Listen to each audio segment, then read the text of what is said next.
Habari za wote. Leo ningependa kujadili kuhusu ugonjwa wa matumbo wenye uvimbe unaojulikana pia kama IBD.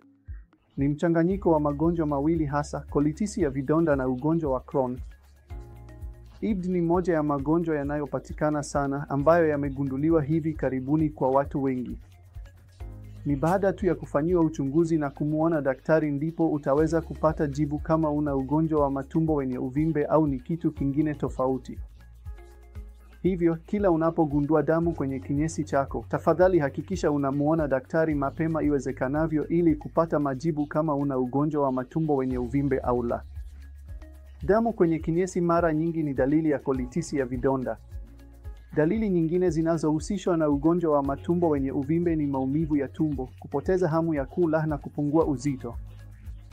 Wakati mwingine, unaweza pia kupata fistula ambazo huonekana sana kwa wagonjwa wa ugonjwa wa Crohn.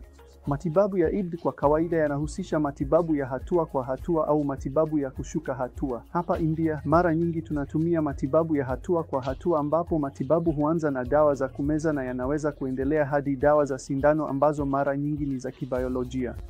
Na sasa sokoni pia tunazo dawa za kibiolojia za kumeza. Matokeo kwa wagonjwa wa IBD yamekuwa yakiboreka sana kutokana na dawa mpya ambazo zinapatikana sokoni. Watu wengi huchanganya kati ya IBD na IBS. Vyote viwili ni magonjwa tofauti kabisa ambayo yana njia tofauti za matibabu. Hivyo, kila unapopata dalili zinazohusiana na mfumo wa chakula wa juu au wa chini, ningekushauri uonane na daktari ili uhakikishe unatibiwa kulingana na hali yako.